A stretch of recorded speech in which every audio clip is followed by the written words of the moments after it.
Bueno, yo soy doctora en antropología, soy investigadora del CONICET y investigadora de la Universidad Nacional de Río Negro. Hace 20 años que trabajo con problemas relacionados con comunidades y organizaciones mapuche en el norte de la Patagonia, específicamente en la provincia de Río Negro, pero también conozco procesos de Neuquén y de Chubut. Y es la primera vez que un organismo vinculado a la seguridad me invita a participar en un espacio de diálogo. Y estoy casi segura que mis colegas que trabajan en los mismos temas que yo no han tenido nunca esta experiencia, por lo cual estoy profundamente agradecida. Cuando hablamos de pueblos originarios, de lo que estamos hablando es de pueblos preexistentes.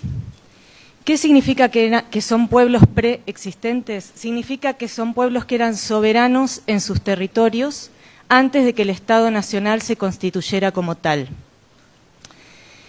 En el caso de la Patagonia, esos pueblos mantuvieron esa soberanía hasta fines del siglo XIX, y fue el Estado Nacional y no la colonia la que ocupó esos territorios. Esa situación de preexistencia la que les da derechos específicos a estos pueblos frente a otros ciudadanos de la nación. Son sujetos de derechos específicos debido a esa preexistencia. En el caso de la Patagonia, el Estado argentino a fines del siglo XIX incorporó esos territorios, despojando a esos pueblos de esa soberanía a partir de 3 operaciones. La primera operación fue construir un estereotipo en el cual los indígenas eran considerados una amenaza para la seguridad de las personas, la nación, la propiedad privada.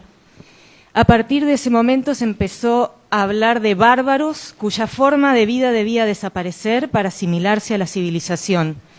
Desaparecer significa que su única posibilidad de integrarse a la nación era abandonar su identidad, abandonar su idioma, abandonar su forma de vida y sobre todo abandonar sus tierras. Esa construcción estereotipada no responde a la realidad de convivencia que tuvieron durante 2 siglos los pueblos de frontera con los pueblos hispano-criollos con las comunidades indígenas que estaban en la frontera, entre los cuales se habían firmado pactos, se habían firmado acuerdos, se habían firmado tratados que fueron totalmente pasados por alto a fines del siglo XIX en la conquista militar.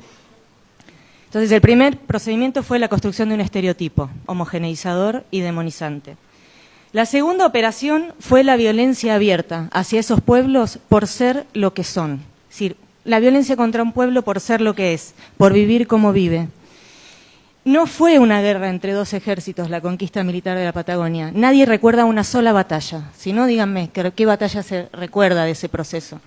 Lo que hubo fueron razias sobre poblaciones, deportaciones masivas por cientos de kilómetros a pie que incluyeron tortura física y psicológica, muertes en el camino, concentración en campos de concentración de duración variable a lo largo de la línea de Fortines. A partir de esos campos de concentración se generó la distribución de personas, desmembrando familias y comunidades, a destinos como Buenos Aires, Mendoza, Misiones, Tucumán también. Los hombres fueron incorporados para el trabajo en el ejército, en los ingenios, en la vendimia, y las mujeres y niños, que constituían la mayor cantidad de esa población, fueron incorporados para el trabajo doméstico en condiciones de cuasi esclavitud. A los niños, no está de más decir, se les borraron sus identidades, se les cambiaron sus nombres y se les borró su historia. Esa fue la segunda operación, la violencia abierta. La tercera operación fue el silenciamiento, que es el motivo por el cual seguramente ustedes no escucharon nunca que estos campos de concentración existieron o no me creen del todo. Pero les puedo asegurar que eso está documentado por el trabajo de archivo que hemos hecho en los archivos que el propio Estado tiene y que hemos complementado con la memoria que tienen las comunidades sobre estos procesos.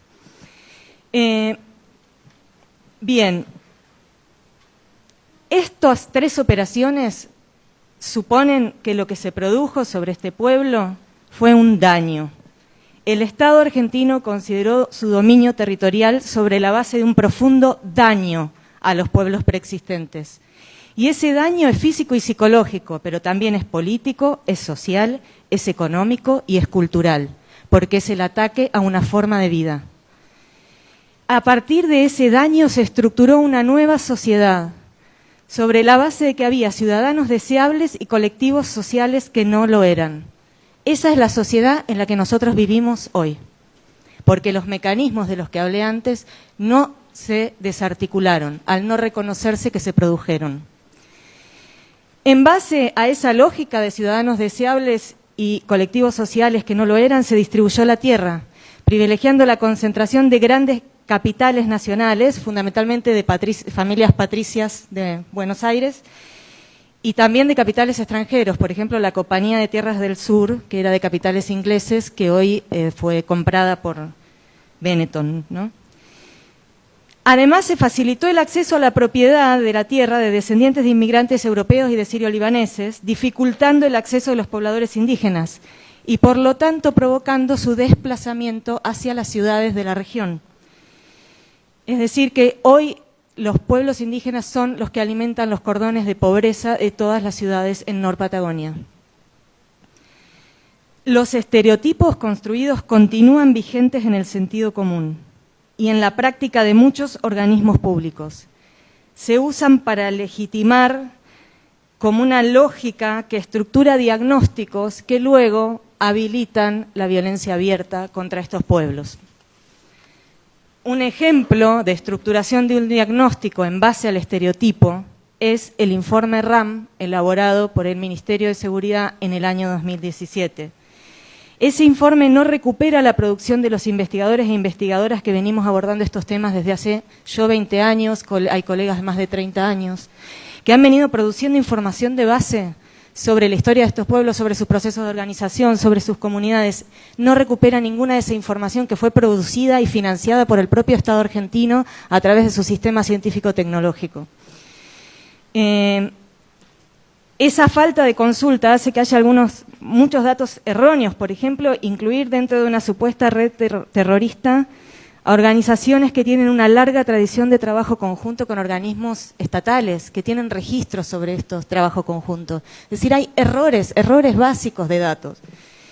Pero sobre todo lo que hay es una lógica de explicación construida en base a un estereotipo homogeneizador que terminó teniendo muchos efectos, no solo el de legitimar la violencia abierta contra estos pueblos, sino un profundo efecto en términos de aumento de la discriminación en la vida cotidiana. Los chicos mapuche que van a las escuelas tuvieron que dejar de decir que eran mapuche, escondiendo su identidad. Entonces hay un respeto a la identidad de estos pueblos garantizado constitucionalmente que, como fruto de los efectos de ese informe, fue retrotraído. O sea, hemos incumplido con la Constitución y con el mandato constitucional. Entonces, la política pública, cualquier política pública hacia los pueblos originarios o que los considere como parte de sus efectos, debe construirse sobre la base de asumir la responsabilidad del Estado por el daño producido a estos pueblos. Debe, por lo tanto, orientarse hacia la reparación. La reparación en el largo plazo. La reparación en el largo plazo, en el mediano plazo y también en el corto plazo, ¿no? en la dimensión coyuntural. Desde 1983 hasta el presente ha habido algunos avances en esa línea de reparación, no es que tenemos que empezar desde cero, ¿no? Y eso es en parte y en gran parte gracias a la propia organización que se han dado los pueblos indígenas de la Argentina, que siempre buscaron el reconocimiento de sus derechos a través del diálogo con los representantes, del diálogo con los convencionales constituyentes, como mencionaba Magdalena, y ellos en su lucha y en su diálogo con los poderes del Estado han logrado este marco normativo que reconoce su preexistencia y que les reconoce los derechos específicos en función de esa preexistencia, ¿no? Entre esos derechos específicos está, como decía Magdalena, la propiedad comunitaria de las tierras que tradicionalmente ocupan, pero también, en caso de que esas no alcancen, la asignación de otras aptas y suficientes para el desarrollo humano. Pero el Poder Judicial pocas veces hace lugar a este marco normativo en sus decisiones. El Poder Ejecutivo no le ha dado la jerarquía suficiente al problema, por lo tanto, el relevamiento territorial de las comunidades está suspendido. Por suerte ahora estamos pensando en un protocolo para garantizar los títulos de propiedad comunitaria. Y aún no se ha establecido el mecanismo de cómo se les va a asignar a estos pueblos las tierras aptas y suficientes para el desarrollo humano. Y esto no es algo que solamente tenemos que hacer por obligación. El hecho de que estos derechos no se cumplan, lo que genera son conflictos que luego recaen en la fuerza de seguridad. Es decir, hoy en día tenemos comunidades que siguen estando en una situación precaria de tenencia de la tierra, muchas. El desplazamiento a las ciudades y el engrosamiento de los cordones de pobreza continúa. Y además se producen, por lo tanto, ocupaciones de hecho, basadas en necesidades y en reivindicaciones. Lo que tenemos acá es una tensión estructural que genera conflictos que se van a expresar siempre hasta que no resolvamos esa tensión estructural. Algunos se van a expresar por vía más dialogada y otros se van a expresar de maneras más hostiles. Y esto es así porque esta responsabilidad histórica del Estado no se ha cumplido. Entonces, otra cosa que tenemos a favor es que hay un importante corpus de investigación científica desarrollado por organismos del Sistema Científico Tecnológico Nacional.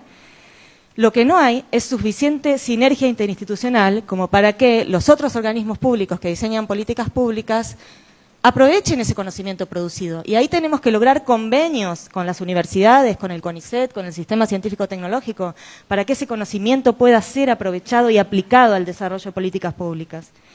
Bien, la reparación, ya tengo que cerrar, bueno, redondeo. En principio, importante decir, la reparación supone un ejercicio de memoria orientado a esclarecer la verdad para en base a eso conseguir la justicia. Es memoria, es verdad y es justicia. Y en términos de política de seguridad, lo que tenemos entonces es esta situación estructural que genera conflictos, que por lo tanto lo que hay que hacer es aplicar el marco jurídico vigente y además contemplar la dimensión de reparación en políticas como por ejemplo las políticas de ordenamiento territorial de las provincias, las leyes de tierras. No puede solamente considerarse criterios de tipo productivo o de resguardo ambiental y no considerar esta dimensión de la reparación, porque lo que vamos a hacer si no es profundizar el conflicto. Bien. Y ante situaciones de conflicto, no operar con estereotipos homogeneizantes que no nos explican la situación, sino reconocer y aprender cómo es la trama del conflicto para poder planificar una intervención, es decir, saber qué actores están interviniendo, qué lógicas están puestas en juego. Y esto se hace a través de una metodología científica, no a través de prejuicios ni de estereotipos a los que estamos acostumbrados a actuar o a reproducir. Y una última recomendación que me gustaría que se tuviera en cuenta es revisar la relación entre las fuerzas de seguridad y los pueblos indígenas, recuperando y poniendo en valor las formas de cooperación que se han dado a lo largo de la historia y que se siguen dando en el presente muchas veces entre las comunidades y las fuerzas de seguridad. Y, por último, tener en cuenta que muchos integrantes de las fuerzas de seguridad pertenecen a los pueblos originarios y que quisiéramos saber cuánta libertad tienen esas personas para reivindicar su identidad en el marco de esas instituciones. Y en ese sentido los llamo a revisar cuánta apertura estamos teniendo para garantizarles el derecho a la identidad. Sé que hay algunas experiencias en algunas provincias y en todo caso habría que verlas, estudiarlas y reflexionar en torno a ellas. Perdón.